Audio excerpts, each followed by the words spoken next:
J'aimerais dire et redire que le chrétien n'a pas pour but de faire en sorte que les non-chrétiens se comportent en chrétiens. Il a pour but d'annoncer l'évangile, redevient Genèse, devient une nouvelle personne, comme un petit enfant, repart à zéro. Mais choisis. Si tu ne le souhaites pas, tu es libre de rester non chrétien. Alors, je reviens au point 10, sous ma première vidéo sur le divorce et le remariage. Dans les civilisations, seuls les hommes jeunes et en santé étaient recensés. Il n'existait pas l'état civil, il y avait des recensements de population. Et c'est pour ça que dans la Bible, souvent, il est parlé de 5000 hommes, plus les vieillards, les femmes, les enfants, et les handicapés, les malades, les étrangers, qui ne feraient pas l'armée s'il y avait un conflit. Et dans tout l'Ancien Testament, tous les prophètes parlent de prendre soin du faible, donc de celui qui ne fait pas partie de ces hommes jeunes et en santé, prêts à entrer en guerre quelque part, prêts à combattre. Alors, dans les livres de tous les prophètes, nous retrouvons prends soin de la veuve et de l'orphelin. Alors, veuve et orphelin, c'est un terme générique pour dire le faible, la personne handicapée, le vieillard. Mais le vieillard, c'est la personne qui est plus apte à combattre. À partir de quel âge exactement, je ne sais pas. Mais le vieillard peut être pas si vieux que ça. Alors, les recensements de population concernaient les hommes jeunes et en santé et les impôts. Qui peut payer quoi? Lorsqu'il y avait un gouverneur, un empereur, etc., il souhaitait savoir de sa population combien il pouvait prélever d'impôts et combien d'hommes, s'il soulevait une armée, combien d'hommes il pouvait s'attendre à inclure dans son armée.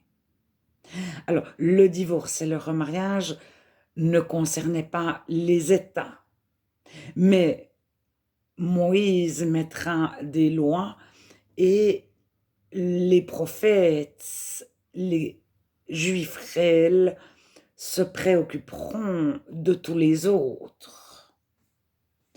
Lorsque Jésus arrive, il y a les Grecs. Alors les Grecs, c'est les citoyens.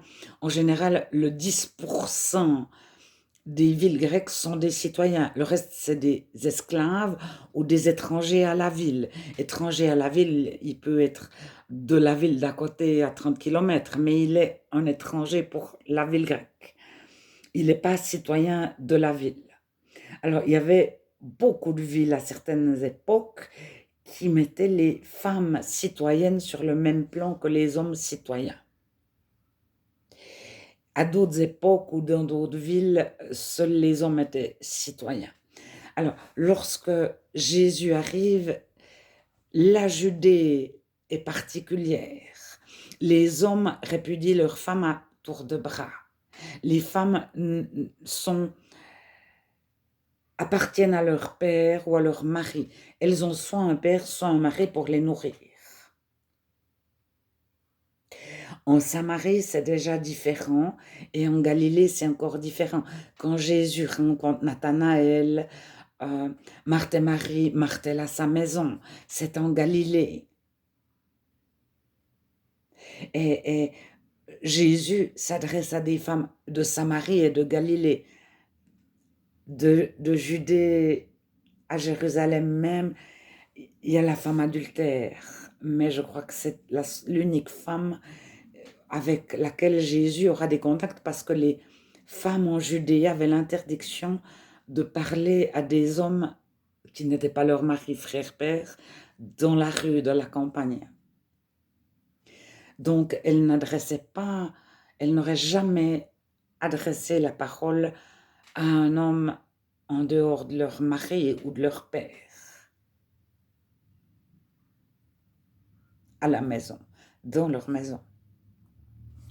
Alors, Jésus arrive dans le contexte d'hommes qui répudient leurs femmes pour tout et rien. Et ce qu'il dit sur le divorce et le remariage en Judée concerne cette population-là. Alors, les civilisations ne s'occuperont toujours pas des mariages, des divorces, c'est la vie privée, ça leur importe peu. Tant que les gens font des enfants, énormément d'enfants, et des enfants bien éduqués, les gens étaient fiers d'avoir des enfants. Le couple sans enfants était vu comme quelque chose une malédiction. On répudiait la femme stérile. L'homme stérile n'existe pas, soi-disant. Mais dans l'histoire, moi je ne connais pas dans un livre d'histoire ou de la Bible un homme stérile. Pourquoi? Parce que la femme stérile, je pense qu'à un moment donné, elle allait trouver un autre homme et elle faisait croire à son mari que l'enfant était de lui, parce que sinon elle était répudiée, elle se retrouvait à la rue ou au bordel. Je ne sais pas. Mais de l'histoire, c'est toujours la femme stérile, mais l'homme pas. Aujourd'hui, tout le monde sait médicalement. Bon. Nous sommes actuellement dans une société qui ne fait plus d'enfants. Moins de 2 enfants par couple. Donc, on a toujours une plus petite société.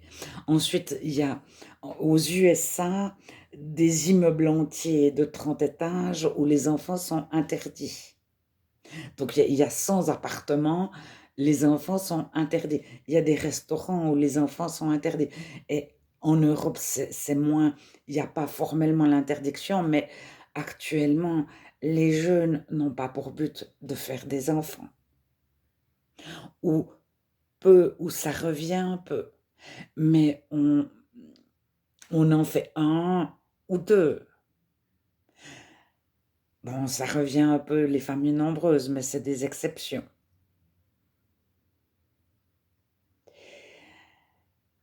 Alors, à un moment donné, pour avoir une grande armée, il faut beaucoup d'enfants, il faut qu'ils soient bien éduqués, que tout le monde s'amuse bien.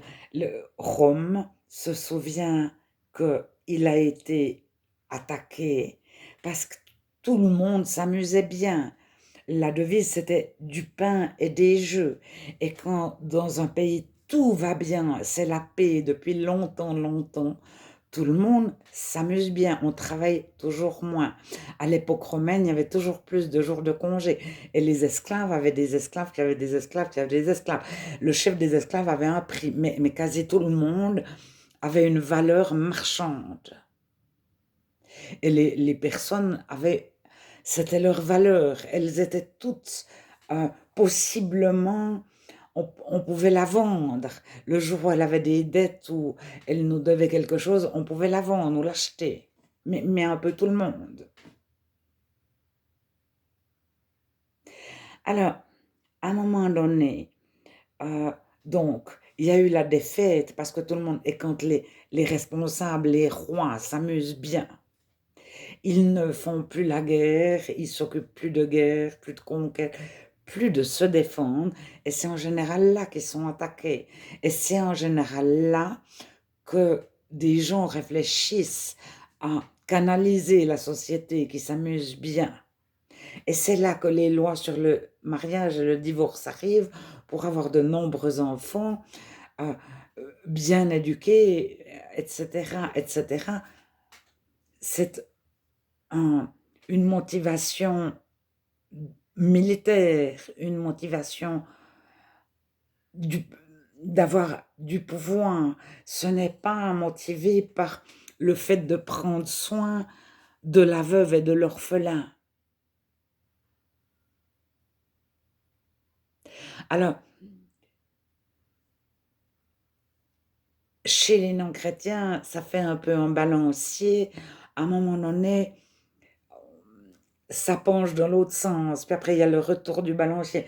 Le féminisme est déjà arrivé dans l'histoire où les femmes étaient citoyennes en Grèce comme les hommes. Et puis, quand on arrive au bout du balancier, il y a un retour en arrière. Puis on arrive au bout de le balancier. Ça, c'est les non-chrétiens. Alors, les juifs, réellement juifs, qui connaissaient Dieu, mais des David, des Jérémie, mais pas forcément tous les juifs, comme aujourd'hui les chrétiens réels, pas tous les protestants, pas tous les baptistes, pas tous les évangéliques. Alors, catholique, ça veut dire universel, c'est encore autre chose. Mais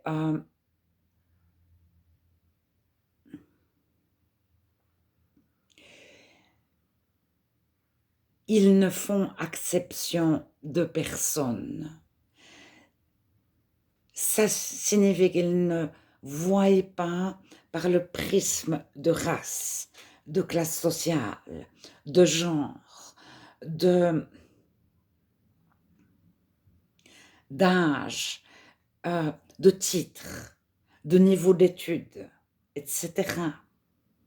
Et ils ne donnent pas de valeur aux gens par rapport à leur richesse, par rapport à leur diplôme, par rapport à leur QI, QR, donc quotient relationnel, etc., etc., par rapport à leur nombre d'enfants, par rapport à leur célibat, etc., etc. Ils ne font exception de personne. Et Jésus, lorsque dans la Bible, il dit des choses, c'est pour inclure tout le monde, c'est pour prendre soin de chacun. Et Paul, qui est des fois vu comme misogyne, il faut lire toutes les lettres de Paul, Paul en entier. Il ne faut pas prendre le verset qui fait de Paul un misogyne. Et en lisant toutes les lettres de Paul, on voit qu'il s'adresse aux Corinthiens. Le chapitre 7 de l'Épître aux Corinthiens, Paul parle à des femmes citoyennes. Et ailleurs, il va parler différemment.